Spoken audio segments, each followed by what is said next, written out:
तो चलिए सीधे आपको ले चलते हैं यहाँ से मथुरा की ओर, जहां पर मुख्यमंत्री योगी आदित्यनाथ आज मथुरा दौरे पर हैं, जहां पर उन्होंने प्रदेशवासियों को कई सौगातें दी हैं और साधु संतों का सम्मान किया है। संबोधित कर रहे हैं, आप भी सुनिए। भक्ति दुनिया के अंदर अन्यत्र मिलना अत्यंत दुर्लभ है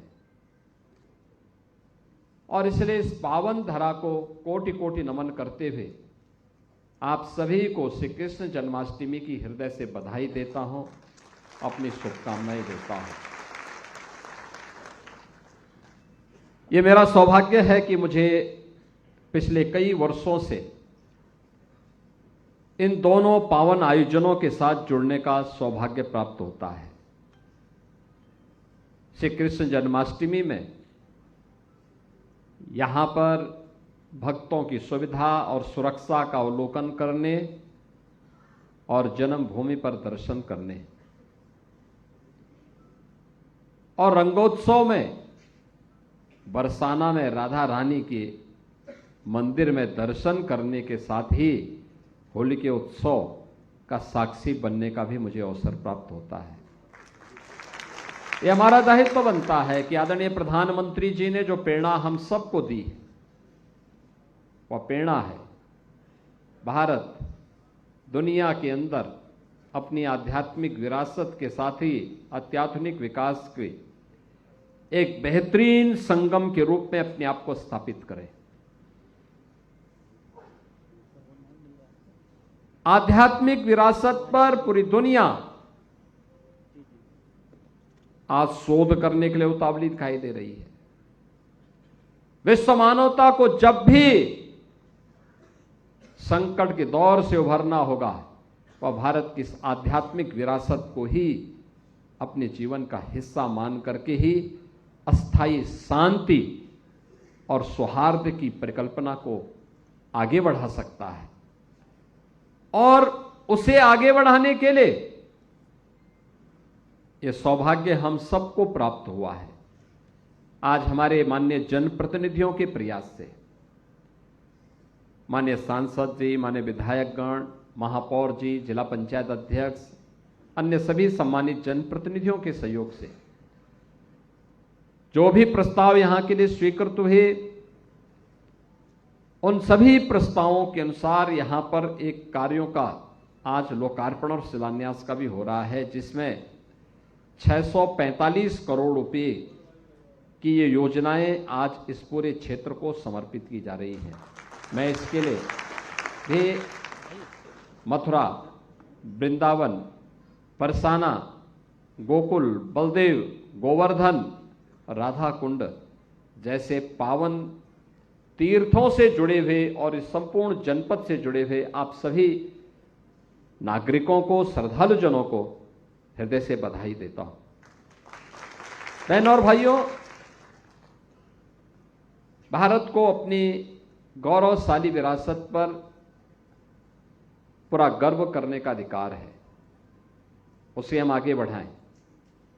उसका संरक्षण करने के लिए हम सबको मिलकर के कार्य करना होगा, मिलकर के आगे बढ़ना होगा।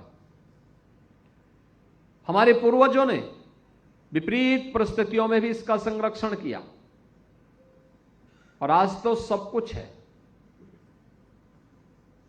केंद्र में प्रधानमंत्री मोदी जी के नेतृत्व में और राज्य में भी ये डबल इंजन की सरकार लगातार इसके लिए प्राणपण से जुट करके कार्य करना चाहती है और इसलिए आध्यात्मिक विरासत का संरक्षण हो, लेकिन आधुनिक विकास भी हो, सुविधाएं बढ़े। हम अपनी पौराणिक पहचान के साथ ही वर्तमान विकास से जनता जनार्दन को वंचित न करने दें, इसके लिए एक व्यवस्था बनाई है। मैंने इस बारे में कहा था कि मथुरा, वृंदावन के साथ साथ सभी तीर्थों की समग्र विकास के साथ ही श्रद्धालुओं की सुविधा, उनकी सुरक्षा को सर्वोच्च प्राथमिकता देते हुए एक बड़ी कार्य योजना बननी चाहिए मथुरा, वृंदावन आदि तीर्थों की दिशा, और उस पर हमारा मंथन चल रहा है, कार्रवाई प्रारंभ होने वाली है। अकेले ब्रज क्षेत्र के लिए, यहां के समग्र विकास के लिए 30,000 करोड़ रुपए की एक नई कार्य योजना को लेकर के हम लोग आ रहे हैं। हमारा ब्रज क्षेत्र फिर से द्वापर की स्मृतियों को ताजा करेगा। जिस ब्रज क्षेत्र में रहकर के अपना पूरा जीवन समर्पित भाव के साथ हमारे पूज्य संतों ने श्री कृष्ण की भक्ति के लिए, श्री राधा जी की भक्ति के लिए, इन पावन तीर्थों के संरक्षण के लिए अपने आप को समर्पित किया है, उन भावनाओं को सम्मान करने के लिए सरकार आज प्रतिबद्धता के साथ कार्य कर रही है। बहनों और भाइयों, इसके लिए लगातार प्रयास हो रहे हैं।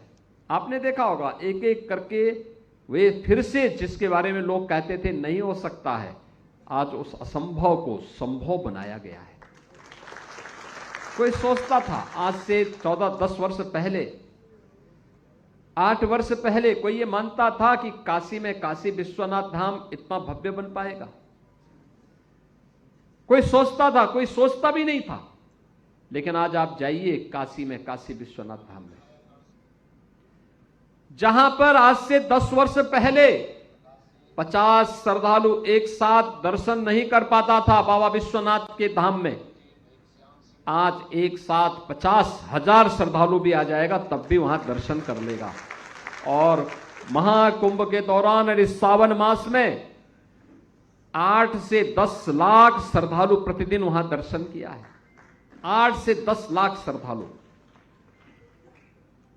आज से 5 वर्ष पहले, 6 वर्ष पहले कोई ये मानता था कि अयोध्या में इतना विकास हो जाएगा? श्री राम मंदिर निर्माण के बारे में लोग कहते थे रे ये सब केवल एक जुमला है। जिन लोगों ने जीवन भर जुमला ही पढ़ा है उनको ये भी संकल्प जुमला लगता था। लेकिन बहनों और भाइयों, आज आप देख रहे होंगे अयोध्या धाम में श्री राम जन्मभूमि पर भव्य मंदिर बन चुका है। रामलला फिर से विराजमान हो गए हैं। अयोध्या त्रेता युग के स्मरण करा रही है। और अगर काशी में और अयोध्या में विकास उन नई ऊंचाइयों पर पहुंच चुका है तो योग माया का जन्म तो हुआ था इसी धरा पर। आप कभी विंध्यवासिनी धाम में जाकर के देखिए,